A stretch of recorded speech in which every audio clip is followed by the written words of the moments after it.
आप सभी का स्वागत है हमारे YouTube चैनल पर। आज हम कक्षा 7 की प्रश्नावली संख्या 9.1 का सवाल नंबर 6 हल कर रहे हैं, जिसमें कि आकृति आपको पहले से बनाकर दी गई है और उसके अंदर आपको ये भी बताया गया है कि जो भुजा DL है, BM है, वो इस पूरी आकृति जो कि समांतर चतुर्भुज है पर लंब डाले गए हैं और भुजाएं आपको बता दी गई है। भुजा AB पर लंब है और भुजा AD पर लंब है। लंब का मतलब होता है 90 डिग्री का कोण हो रहा है, यानी कि 90 डिग्री के साथ वाली भुजा ऊंचाई रहती है, उसके नीचे वाला रहता है आधार। हमें इस आकृति का क्षेत्रफल भी आपको पहले से निकाल कर दिया हुआ है। देखिए, सबसे पहले आपको आकृति के अंदर जो जो चीज़ दी गई है हमें उसी को लिखना होता है। जैसे कि आपको सबसे पहले दिया है समांतर चतुर्भुज ABCD और इसका क्षेत्रफल है, जो कि हमें निकालने की कोई आवश्यकता नहीं है, हमें पहले से दिया गया है 1470 यानी 1470 सेंटीमीटर स्क्वायर। अब हमें ज्ञात क्या करना है, दिया हुआ तो बहुत कुछ, हमें ज्ञात करना है BM और DL। तो सबसे पहले हम इनमें से कुछ भी संख्या कोई भी भुजा ले सकती है, BM भी और DL भी, लेकिन आपको ध्यान ये रखना है जैसे कि मैं अगर DL लेता हूँ तो DL भुजा ये है और आपको पहले से बताया DL भुजा AB पर लंब है। लंब का मतलब होता है 90 डिग्री का कोण है। तो ये DL भुजा ऑटोमेटिक क्या हो जाएगी, आपकी ऊंचाई और DL के नीचे जिस पर लंब डाला गया भुजा AB, जो कि यहाँ पे बताया गया आपको, ये हो जाएगा ऑटोमेटिक आधार। और इनमें से आपको पूछा गया है DL, तो DL हमें निकालना है। AB शायद हमें दिया गया हो 35 सेंटीमीटर।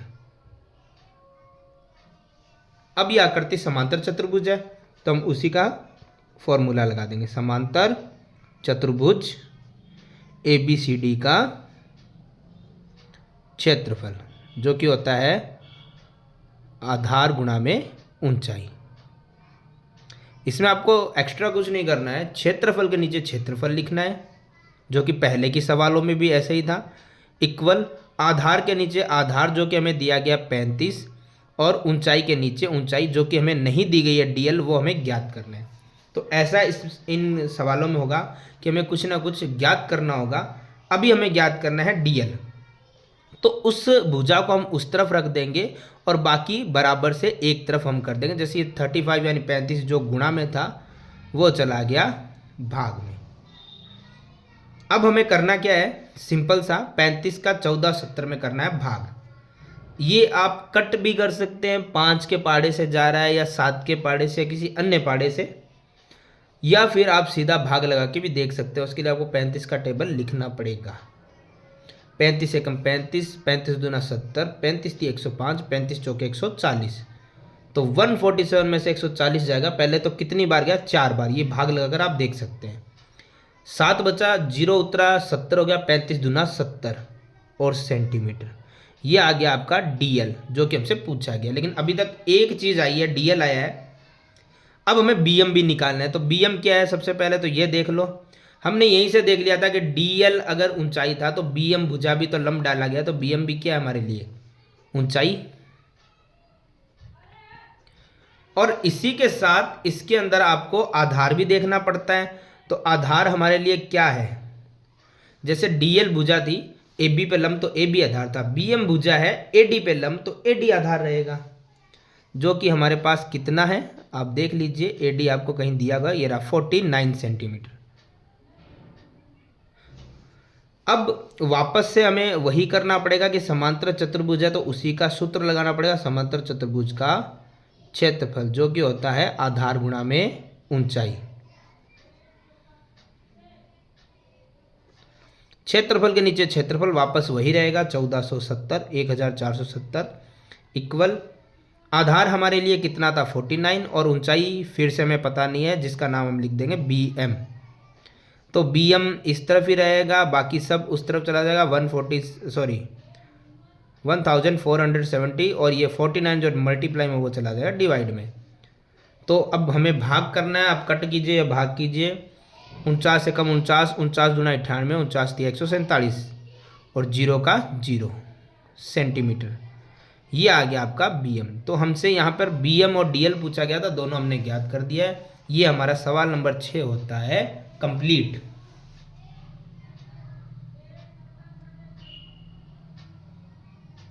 आगे सवाल नंबर 7।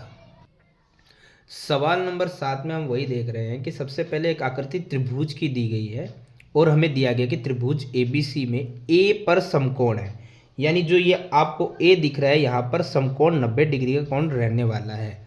तो आपको पता रहना चाहिए कि ये 90 डिग्री का कोण है। तो आपने पहले भी सवालों में देखा था, जैसे यहाँ पे हमें दिया भी गया है कि AD जो भुजा है एक, उस पर भी 90 का कोण है, वो लंब है BC पर, ठीक है। और अगर A पर 90 डिग्री का कोण है तो यहाँ पर A के साथ C भी लंब है भुजा AB पर।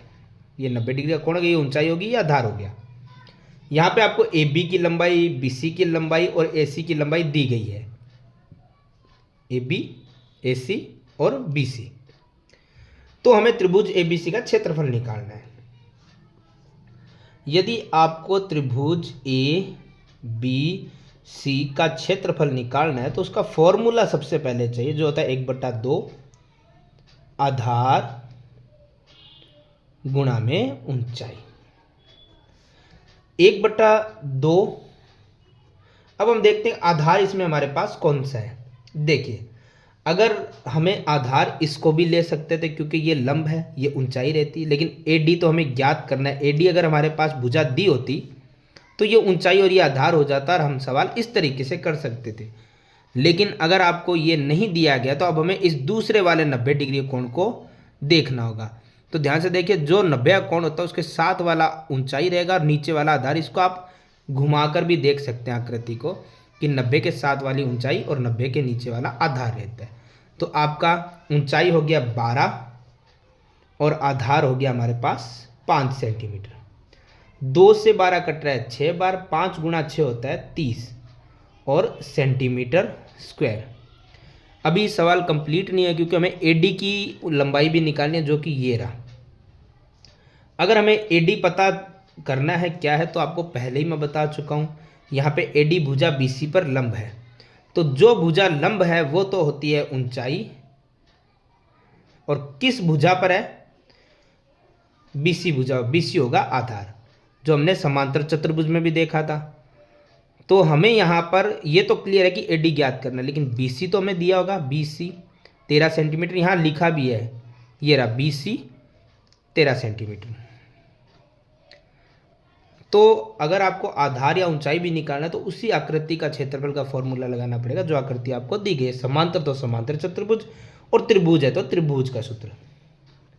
तो वापस वही त्रिभुज ABC का क्षेत्रफल, जो कि होता है आधार और गुणा में, सॉरी ये समांतर चतुर्भुज का हो गया, लेकिन त्रिभुज का कुछ ज़्यादा अलग नहीं है। 1/2 आधार गुणा ऊंचाई। तो 1/2 त्रिभुज के क्षेत्रफल के नीचे तो क्षेत्रफल आपने निकाल लिया ना, 30 वो रखिए, बराबर 1/2 है। आधार देखिए, अब हमारे पास आधार है 13 और ऊंचाई हमारे पास है AD, जो कि हमें नहीं दी गई है। यहाँ पर AD को यहीं रखिए और बाकी संख्या इस तरफ आ जाएगी। जो 1 गुणा 13 है वो गुणा में भाग में आ जाएगा, और जो 2 भाग में वो चला जाएगा गुणा में। तो 30 दूना 60 बट्टे 13। वैसे तो आप इसको डिवाइड भी कर सकते हो, परंतु अगर नहीं कर रहे हो तो यही हमारा आंसर आ जाएगा। ये होता है हमारा सवाल नंबर 7 कंप्लीट। सवाल नंबर 8, एक त्रिभुज है जो समद्विबाहु त्रिभुज है। समद्विबाहु त्रिभुज में 2 भुजाएं बराबर होती है, जो कि क्लियरली दिया गया है कि भुजा AB और भुजा AC दोनों 7.5 सेंटीमीटर की भुजा है। यहाँ पर BC भी है, जो नीचे के आधार है BC, वो है 9 सेंटीमीटर। अब आपको दिया कि जो A है उससे BC तक की ऊंचाई, A से जो BC है ना उस तक की ऊंचाई, जो कि मैं आपको पहले ही बता चुका हूँ, जो लंब होता है, जो 90 डिग्री का कोण होता है, वो ऊंचाई ही होती है। यानी कि आपको यहाँ पर एक चीज़ क्लियर हो गई है, A से लेके आपका ये जो A से लेके BC पर जो भुजा AD है वो ऊंचाई है, ठीक है। यानी कि AD जो आपको क्लियर दिया है 6 सेंटीमीटर है, ये रहा। तो त्रिभुज का क्षेत्रफल ज्ञात करो। तो सबसे पहले वही है कि त्रिभुज जो कि है ABC का क्षेत्रफल जो कि होगा 1/2, थोड़ा सा शॉर्टकट में लिखते हैं, आधार गुणा में ऊंचाई। तो 1/2 हमारे पास है, हमारे पास आधार भी है 9 सेंटीमीटर का और ऊंचाई भी है जो कि यहाँ पे क्लियरली दिया है कि A से BC तक की ऊंचाई यानी कि AD है 6 सेंटीमीटर। तो यहाँ 2 से 6 कट गया 3 बार, तो 9 तिया हो गया 27 और ये हो गया सेंटीमीटर स्क्वायर, यानी क्षेत्रफल तो हमने निकाल दिया, यहाँ तक तो हो गया है। लेकिन हमें पूछा गया है कि C से AB की ऊंचाई देखो, C से ये AB भुजा पर यानी CE ऊंचाई है, CE हमें क्या दी गई है, ऊंचाई, जो कि यहाँ पे दिया भी गया देखो CE, ये हमें ज्ञात करना है। तो सीधी बात है, अगर आपको ऊंचाई पूछी है तो आधार हमें दिया गया होगा, और आधार कितना देखो, जो ऊंचाई होती है उसके नीचे वाला आधार ही होता है A से लेके B, और वो हमें क्लियरली शुरू में दे दिया था AB 7.5 सेंटीमीटर है। तो हमें यहाँ पर निकालना है, अगर ऊंचाई आधार निकालना होता है तो हमें उसी आकृति का सूत्र लगाना होता है जो कि है त्रिभुज ABC का क्षेत्रफल 1/2 आधार में गुणा में ऊंचाई।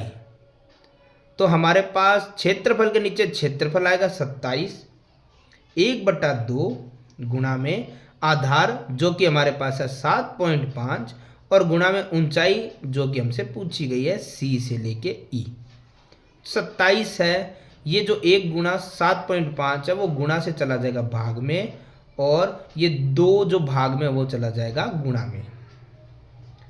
अगर पॉइंट की प्रॉब्लम हो तो हम पॉइंट को हटा सकते हैं, अदरवाइज आप 27 गुणा 2 करोगे तो आएगा 54, और 54 में आप 7.2 का भाग लगाएंगे तो ये ऑलमोस्ट आएगा आपके पास